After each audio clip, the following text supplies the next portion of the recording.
On a trouvé une salle de sport au Texas où les gens s'entraînent de manière peu conventionnelle. Pensez à la fois où vous étiez au plus mal. Bo Jones. Shelby Estocado. Brandy Fields. Neftali Mendoza. Ryan Chen. C'était en 2009, j'avais 19 ans. Il y a 4 ans. Tout a radicalement changé. J'ai marché sur un engin explosif improvisé et j'ai perdu mes 2 jambes. J'ai souffert d'un anévrisme de l'aorte abdominale AAA. J'ai eu un accident de snowboard. J'ai subi une lésion de la moelle épinière au niveau de T6 et je me suis cassé le sternum. J'ai pris un des gros tremplins sans réfléchir à ma réception. J'ai atterri sur le dos et je me suis brisé la colonne vertébrale. Je me suis disputée avec mon beau-père pendant un rassemblement familial chez ma tante. C'était assez tendu. Il est parti de chez ma tante et peut-être 2 heures plus tard, quand je suis rentrée à la maison avec ma mère, il m'attendait. C'est ma mère qui est entrée dans la maison la première. Il s'est levé de son fauteuil, s'est approché de la porte et j'ai juste entendu « non, non, non », puis un coup de feu a retenti. J'ai cru qu'il avait tiré sur ma mère, mais en fait, dès que j'ai passé la porte, il m'a tiré dessus 3 fois sans hésiter. J'ai été instantanément paralysée et je me souviens de rien après ça. Difficile d'imaginer à quel point ils ont été dévastés de prendre conscience des conséquences de ces événements. Pour moi, c'est vraiment une lutte incessante et un effort constant. C'est dur d'être un combattant de 21 ans en pleine forme et de se réveiller à l'hôpital sans pouvoir se nourrir. J'étais dans un état d'esprit négatif. Je détestais mon apparence et ce que je ressentais. Je pleurais parce que j'avais des douleurs neuropathiques depuis mon accident. Je crois que j'ai touché le fond. J'en suis arrivé à un point où je me demandais si cette vie valait vraiment la peine d'être vécue. Je faisais du jujitsu en tant qu'amputé. J'essayais d'avancer et un jour, j'ai eu une mauvaise séance d'entraînement. Elle était tellement mauvaise que j'ai voulu me suicider. Après mon accident, j'ai passé une dizaine d'années à me réveiller tous les jours en me disant « ça y est, c'est aujourd'hui que je vais me suicider ». Quand je me suis réveillée aux soins intensifs, on m'a dit que j'étais paralysée à partir de la poitrine. Mais quelque chose d'extraordinaire s'est produit au moment où ils étaient sans doute au plus mal. Ils ont décidé de ne pas abandonner, de se battre encore plus fort et d'atteindre tous leurs objectifs malgré ce bouleversement. Je leur ai immédiatement dit que j'allais marcher et 6 jours plus tard, je commençais à bouger mon gros orteil droit. Oh, regardez, elle y arrive. Je m'en souviens très bien. J'ai fait mes premiers pas le 11 juillet. On m'a aidé à les faire, mais c'était tout de même mes premiers pas. Et j'en suis très fière. Si je pouvais dire à mon moi de 19 ans que tout irait bien, je le croirais pas. Sans parler du fait que je serais capable de piloter un avion un jour, que je créerais une entreprise avec mon meilleur ami et que je pourrais rendre mes parents fiers. Je me suis entouré de personnes qui m'ont montré ce que je ne voyais pas en moi. Je ne veux plus jamais me sentir aussi mal, aussi impuissant et faible. Je devais arrêter de m'apitoyer sur mon sort. On parle souvent de ce que l'on peut faire et de ce que l'on ne peut pas faire. Mais il n'y a rien que l'on ne puisse pas faire. Il faut juste adapter sa façon de faire. Si ces athlètes ont changé d'état d'esprit, c'est grâce à une salle de sport appelée ATF. Il y a 10 ans, ATF a été fondée par David Vobora, Allez, un ancien joueur de la NFL qui a fait une rencontre fortuite qui a tout changé. J'aimerais vous dire que c'était un redoutable business plan, mais ce n'était pas le cas. Au début de son aventure, il avait rencontré Travis Mills, un amputé qui avait perdu ses 4 membres lors d'une explosion. Je me suis approché de lui sans hésiter et je l'ai regardé droit dans les yeux. Je lui ai demandé combien il pouvait soulever avec son bras. Il a dit « Pardon ?» en riant. Personne ne lui avait jamais posé cette question avant. J'ai commencé avec lui, puis il y a eu un autre vétéran, puis 10, puis 20. Et je pense que cette rencontre a été le déclencheur.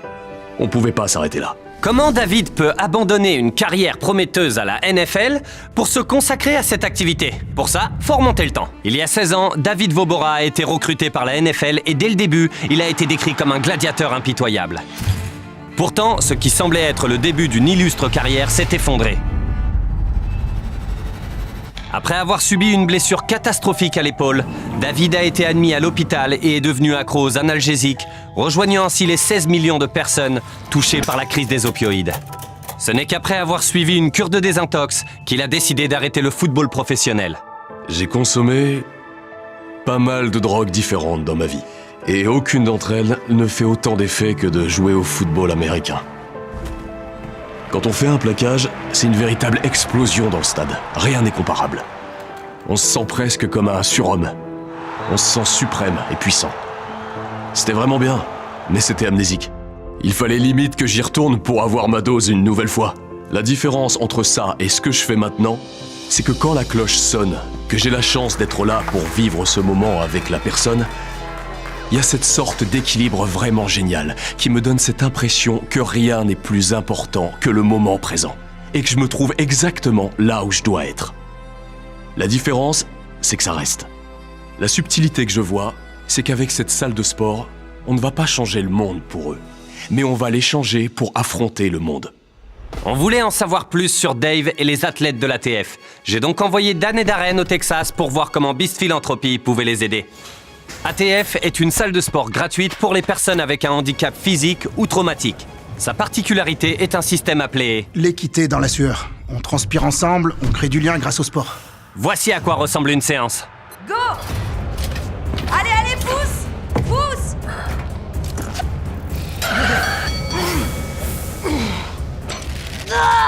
Les personnes avec une expérience commune sont les mieux équipées pour aider leur père. Elles comprennent beaucoup mieux les enjeux. Cette expérience et compréhension partagée ont permis de créer une incroyable communauté d'athlètes, prêts à aider les autres à atteindre leur plus haut potentiel. Vas-y, sonne la cloche! On sonne la cloche quand on atteint son record personnel ou qu'on fait quelque chose qu'on ne pensait pas être capable de faire. On s'y remet! Cette cloche est notre moment de célébration. Tape là! Tout le monde s'arrête dans la salle et on se félicite. Ouais! C'est une leçon très importante pour nous tous.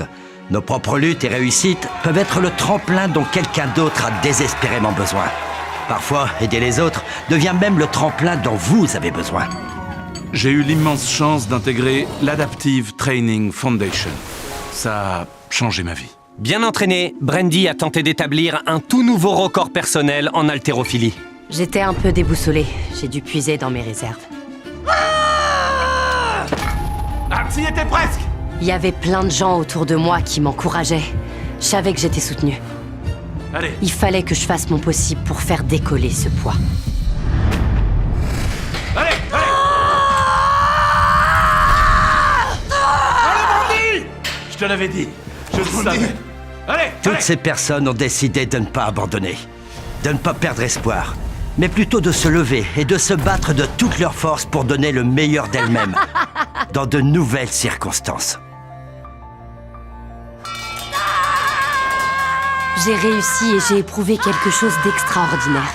Il y a un tas de choses que j'aurais jamais pensé être capable de faire. Alors soulever 100 kilos, j'aurais jamais imaginé.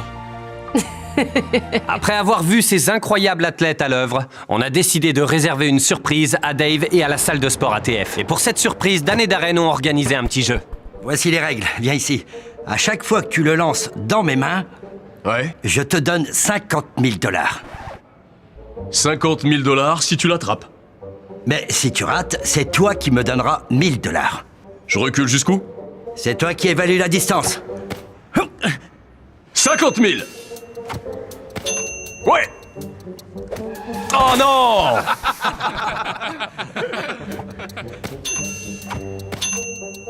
David a confié le tout dernier lancer à Dan, alors Darren a changé les règles.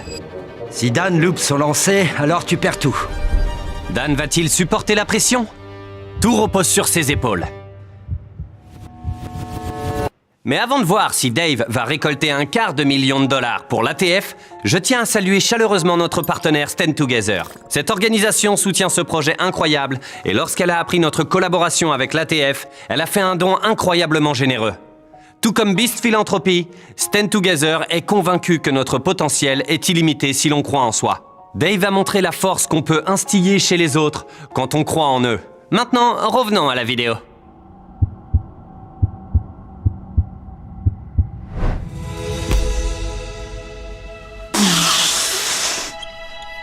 Voilà la somme que tu touches. T'es sérieux? Je vais l'arrondir au-dessus. Je t'aime, frérot. Je vous aime tellement.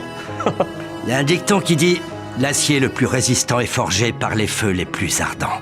Plusieurs des personnes avec lesquelles on a discuté ont dit qu'elles ne voudraient pas revenir en arrière pour réparer la blessure ou l'accident qu'elles ont subi. Et c'est incroyable. C'est tellement inspirant, ça m'a donné la chair de poule à chaque fois. Tout arrive pour une raison, dans ce monde. Si j'avais jamais posé le pied sur cette bombe, j'aurais jamais pu savoir qui j'étais réellement. Et j'aurais jamais su comment aider le monde de manière plus positive. Après mon accident, et avec la vision du monde que j'ai maintenant, j'ai l'impression d'être une personne plus solide que je l'aurais jamais imaginé. C'est à travers le traumatisme que ces personnes ont découvert leur véritable force intérieure, leur permettant de relever les plus grands défis de la vie et de ne jamais abandonner. C'est une leçon pour nous tous face aux défis qui nous paraissent insurmontables. N'abandonnez jamais, vous serez surpris par votre propre force.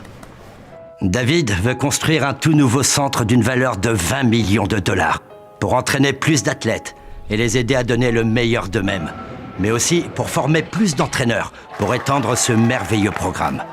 S'il vous plaît, cliquez sur « Faire un don » pour nous aider à concrétiser ce projet. Lien en description.